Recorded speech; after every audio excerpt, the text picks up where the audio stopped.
మీ ఎలాంటి వ్యాపార ప్రకటనలకైనా వెంటనే మా ఛానల్ సంప్రదించండి. అందరికీ నమస్కారం. నేను శిరీష. ప్రస్తుతం మనతో పాటు ఉన్నారు ముక్కమల పీఠాధిపతి శ్రీ శ్రీధర్ స్వామీజీ గారు. గురుగారితో మాట్లాడదాం. నమస్కారం గురుగారు. తల్లి శ్రీమాత్రే నమః. గురుగారు, ఒక్కొక్కసారి మన ఇంట్లో తెలియకుండానే కొన్ని జరుగుతూ ఉంటాయి. మంచిగా పూస్తున్న పూల మొక్కలు ఎండిపోవడం, చెట్లు లాంటివి ఎండిపోవడం, పిల్లలు ఊరికే అనారోగ్యం పడుతూ ఉంటారు, లేనిపోని గొడవలు వస్తుంటాయి, డబ్బు సరిగ్గా నిలవదు. ఇవన్నీ ఒక ఎత్తైతే మానసిక ఆందోళన అని ఇంకొకటి ఏదో భయపెడుతున్నట్టు అనిపిస్తూ ఉంటుంది. నిజంగా దీనికి చాలా మంది అంటుంటారు, ఎవరో మనం ఇదేదో ప్రయోగాలు చేస్తున్నారు అని ఒక ఆలోచన వస్తుంది ఫస్ట్. అవి నిజంగా ఉన్నాయంటారా అసలు? చాలా అద్భుతమైన ప్రశ్న అమ్మా. ఇప్పుడు అవసరమైన ప్రశ్న కూడా. ఇక్కడ ఏంటంటేనమ్మా, మనకి దేవతలు రాక్షసులు ఉన్నారు కదా. వీళ్ళెవరు? ఒకే తండ్రికి సంబంధించినటువంటి ఇద్దరు తల్లులకు సంబంధించిన పిల్లలు. దేవతలు రాక్షసులు కజిన్సే. దితిపుత్రులు వీళ్ళు, దాదితిపుత్రులు వాళ్ళు. తండ్రి కశ్యప ప్రజాపతినే. అయితే ఏంటంటే, ఈ దైవశక్తి మనల్ని రక్షిస్తుంది, అసుర శక్తి అనేది మనల్ని పీడిస్తుంది. అర్థమవుతుందమ్మా? ఇక్కడ ఏంటంటే, ఒక వ్యక్తి బాగున్నాడు, అష్టైశ్వర్య భోగభాగ్యాలతో విలసిల్లుతున్నాడు, వాడు కుటుంబం వృద్ధి అవుతుంది అంటే, ఈర్ష్యపడినటువంటి వాళ్ళు ప్రయోగాలు చేస్తూ ఇబ్బందులు పెట్టి పైశాచిక ఆనందం పొందడం అనేది జరుగుతుంది. ఇటీవల కాలంలో అది ఎక్కువైంది. అందుచేత బహు జాగ్రత్తగా ఉండాల్సినటువంటి పరిస్థితి ఉంటుంది. ఇక్కడ ప్రధానంగా రహస్యం తెలుసుకోవాలి. ఇది నేను ప్రత్యక్షంగా నేను చూశాను కనుక, నా అనుభవంలో నేను చూశాను, నేను మాట్లాడుతున్నాను.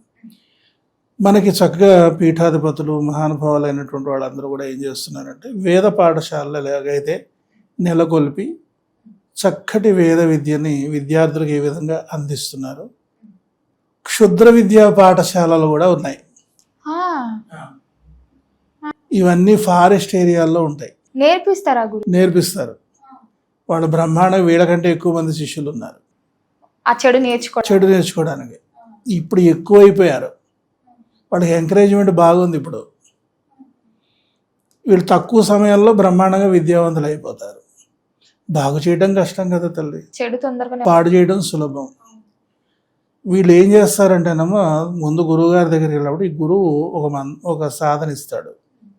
ఆ సాధన చేయడం ద్వారా ఏంటంటే, పూసేటువంటి మొక్క మరుసటి రోజు చచ్చిపోతుంది. మనం చూస్తుంటాం. ఎంతో ప్రేమగా చూసుకుంటాము, ఎరువులు వేస్తాము, నీళ్లు పోస్తాము, ప్రేమగా చూసుకుంటాము, బ్రహ్మాండ సంరక్షణ ఉంటుంది. అది మరుసటి రోజు చచ్చిపోతుంది. ఇది ఫస్ట్ ప్రయోగం, సక్సెస్.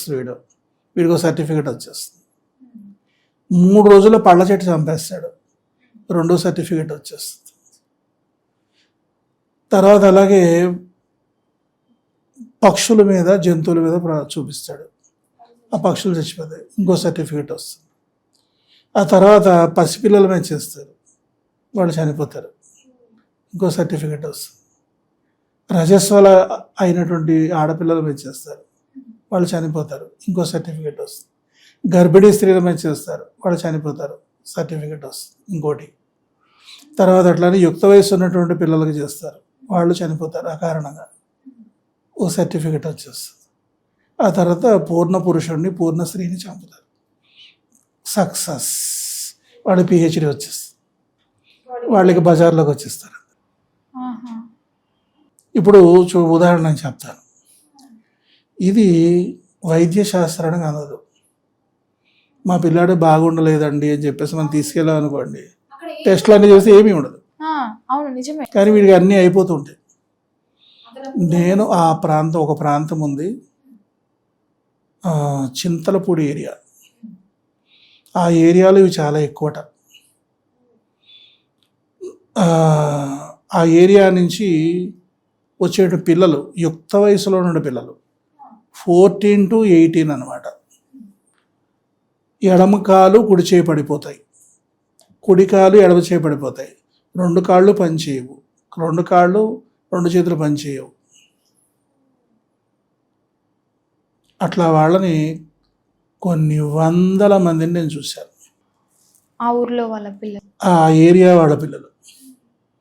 అప్పుడు నేను ఏమిటంటే ఇదండి క్షుద్ర విద్యా పాఠశాలలు ఉన్నాయి ఇక్కడ, వీళ్ళంతా వాడిని హింస పెడుతుంటారు అనేసి. నేను ఆశ్చర్యపోయాను. నాకు విపరీతమైన కోపం వచ్చేసింది. ఎప్పుడైనా సరే సర్వజన హితోభిలాషులై భగవద్ ఆరాధన చేయాలి తప్పించి ఎదుటి వారి కీడును కోరి మాత్రం ఎప్పుడు ఏమీ చేయకూడదు. అట్లా వాళ్ళు చెడపకురా చెడేవి అన్నట్టుగా వీళ్ళే వస్తారు రక్తం కక్కుని. ఇప్పుడు లాస్ట్కి వీళ్ళ వైభవం ఎన్నాళ్ళు ఉండదమ్మా. అవును. చెడుపై మంచి కేవలం 10 సంవత్సరాలే ఉంటుంది వీళ్ళ వైభవం. అంటే దానికి కూడా టైం ఉంటుంది. 10 సంవత్సరాలు వీడు విజృంభించేస్తాడు. ఏమైనా ఆ తర్వాత ఒక్క చావు వస్తాడు. ఈలోపు ఎవడన్నా బలమైన వాడు తగిలాడు అనుకోండి, అవతల మహానుభావుడు ఎవడిని ఆశ్రయించాడు అనుకోండి, వీళ్ళెళ్ళి వాడి వల్ల ఈ లోపే వస్తాడు. ఎప్పుడైనా సరే ఎదుటివాడిని కాపాడేటట్టు ఉండాలి తప్పించి ఎదుటివాడిని హింసించేటట్టు ఎప్పుడు ఉండకూడదు. ఆలోచనే రాకూడదు మనకి. ఈ విధంగా ప్రయోగాలు చేస్తారమ్మా. ఇది చాలా దయనీయమైనటువంటి స్థితి. ఇప్పుడు మనం చూడండి, ఎన్నైతే దేవతామూర్తులు మనం ఆరాధన చేస్తున్నామో వాళ్ళు అన్ని శక్తులను బయటికి తీస్తున్నారు. అయితే ఇక్కడ విచిత్రం ఏంటంటే ఏ ప్రయోగం జరిగిందో తెలుసుకోగలగాలి. అన్ని ప్రయోగాలకు అన్నిటికీ ఒకే మందు ఉండదు కదా, అన్ని రోగాలకు ఒకటే మందు ఉంటుందా? అదేవిధంగా మంత్ర ప్రయోగం చేశాడా, యంత్ర ప్రయోగం చేశాడా, తంత్ర ప్రయోగం చేశాడా, లేకపోతే ఏదైనా ప్రేతాత్మను ప్రయోగించాడా, యక్షిణి ప్రయోగం చేశాడా, పిశాచ ప్రయోగం చేశాడా, ఎన్ని ప్రయోగం భైరవ ప్రయోగం చేశాడా, భైరవి ప్రయోగం చేశాడు. ఇవన్నీ ఎలా తెలుస్తాయి గురుగారు? అదే తెలియాలి. ప్రయోగం చేసే విధానం అందరికీ నేర్పిస్తున్నారు, ఉపసంహారం చేసే విధానం ఎవరికీ తెలియదు. నాకు అదృష్టం ఏంటంటే అమ్మవారు నాకు ప్రయోగ ఉపసంహారాలతో సహా మహావిద్యను ప్రసాదించింది. అటు ప్రయోగించవచ్చు, ఉపసంహరించవచ్చు. అట్లా వాళ్ళే ధైర్యంగా ఏదైనా చేయాలి. ఈలో బ్రహ్మాస్త్రాన్ని ప్రయోగించవచ్చు, పాశుపతాస్త్రాన్ని ప్రయోగించవచ్చు, సుదర్శనాస్త్ర ప్రయోగం ఉంటుంది, వాయుయాస్త్ర ప్రయోగం ఉంటుంది, నాగాస్త్ర ప్రయోగం ఉంటుంది. ఇన్ని రకాల ప్రయోగాలు ఉన్నాయి. ఒక ప్రయోగాన్ని ఇంకొక మహామంత్రంతో ఉపసంహారం చేయాలి. ఏ ప్రయోగం జరిగిందో తెలుసుకొని ఆ ప్రయోగాన్ని ఆ ఉపసంహార ప్రయోగంతో ఉపసంహారం చేయాలి, ఆ మంత్రంతో ఉపసంహారం చేయాలి. ఇది చాలా పెద్ద సబ్జెక్టు. దీన్ని శాంతి ప్రక్రియ అంటారనమాట. షట్కర్మలు అంటారనమాట. షట్కర్మలు ఏంటంటే ఆకర్షణ, వశీకరణ, విద్వేషణ, ఉచ్చాటన, మారణ, శాంతి అని 6 కర్మలు ఉంటాయి. ఎదుటి వ్యక్తిని ఆకర్షించడం, ఎక్కడో ఉన్నవాడిని రప్పించేయడం, దాన్ని ఆకర్షణ అంటారు. వశీకరణ, ఎదుటి వ్యక్తిని తన వశం తను చెప్పినట్టు చేసుకోవడం, వశీకరణ. విద్వేషణ, ఇద్దరు భార్యాభర్తల మధ్య, స్నేహితుల మధ్య గొడవలు, విద్వేషణ. ఆ ఊరి నుంచి వెళ్ళగొట్టడం, ఉచ్చాటన. ఓ మనిషిని చంపడం, మారణ. ఇటువంటి ఈ 5 రకాలైన కర్మల నుండి రక్షించడం శాంతి. ఈ శాంతి ప్రక్రియ ఎవరో నేర్చుకోరు. ముక్కమల మహాక్షేత్రం అత్యద్భుతమైన శాంతిప్రద క్షేత్రం అనమాట. ఇది చాలా ప్రధానమైనది. శాంతి ప్రక్రియ చాలా కష్టం. మరి గురుగారు, మన ఇంట్లో కూడా ఇలాంటివి జరుగుతున్నవి అని మనకు మనం ఎలా తెలుసుకోవచ్చు అంటారండి? ప్రధానంగా తులసి మొక్క చచ్చిపోతుందమ్మా. అవును. కానీ గురుగారు చాలా మంది ఏదో గాలి వచ్చింది కాబట్టి అవుతుంది. అదే ఏదైనా కావచ్చు. ఏదైనా క్షుద్ర శక్తి ప్రవేశించిన, ప్రయోగం జరిగిన, లేదంటే తొక్కుడు జరిగిన, నరఘోష దృష్టి దోషం నరపీడగా మారిన తులసమ్మ పెళ్లి కూతురు అయిపోతుంది. అప్పుడు మనం గ్రహించేయాలి. తర్వాత అలాగే ప్రయోగం జరిగిన వ్యక్తి ప్రారంభంలో కాళ్ళు నొప్పులు వస్తాయి, తర్వాత మెల్లగా నడుము నొప్పి వస్తుంది, తెలిసిపోతాయి. తర్వాత మెడ నొప్పులు వస్తాయి, తర్వాత గుండెలు పిండినట్టు వస్తాయి, తర్వాత తలనొప్పి వస్తుంది, తర్వాత పీడకలలు ప్రారంభమవుతాయి, తర్వాత విపరీతమైన ఆకలిస్తుంది, తినలేము, తర్వాత విపరీతంగా ఆకలిస్తుంది, విపరీతంగా తినేస్తాము, అరగదు, సరిగా విసర్జన కాదు. ఈ తర్వాత ఉన్నటువంటి నిస్సత్వమై పడిపోతూ ఉంటారు. హాస్పిటల్కి వెళ్తే వీళ్ళకేమీ తేడా కనపడదు. కళ్ళ కింద నల్లచారులు వచ్చేస్తాయి, మొహం అంతా పీకిపోతుంది అనమాట, ఎముకలన్నీ కనబడిపోయి వికృతంగా తయారై ఏంటి ఈ మధ్య అలా ఉంటుంది? ఇవన్నీ ఫేజ్ బై ఫేజ్ వస్తాయి. ఒక్కొక్క స్టేజ్ ఫస్ట్ కాళ్ళ నుంచి కాళ్ళ నొప్పులు వచ్చి తగ్గకుండా నడునొప్పి వచ్చి, నడునొప్పి తగ్గకుండా మెడ నొప్పులు వచ్చి, మెడ నొప్పి వచ్చి, తలనొప్పి వచ్చి, తలనొప్పి వచ్చి, గుండె నొప్పులు వచ్చినాయి అంటే వెంటనే తత్సంబంధమైన శాంతికి మనం శ్రీకారం చుట్టేయాలి. ఇది చాలా ముఖ్యం అన్నమాట. మరి ఇవన్నీ పోగొట్టుకోవాలంటే మనం ఏం చేయాలంటారు? పోగొట్టుకోవడానికి చాలా కష్టం. అవి మన మీద ప్రభావం చూపించకుండా మనం ముందు జాగ్రత్త తీసుకోవాలి. ముందు జాగ్రత్త తీసుకోవచ్చు. ఎలా? ఒక చిన్న మహామంత్ర సాధన, మహాప్రత్యంగిర అమ్మవారి ఫోటో పూజా మందిరంలో పెట్టి ఓం ఐం హ్రీం శ్రీం ప్రత్యంగిరే మమ రక్ష రక్ష మమ శత్రూన్ భక్ష భక్ష ఓం స్వాహ.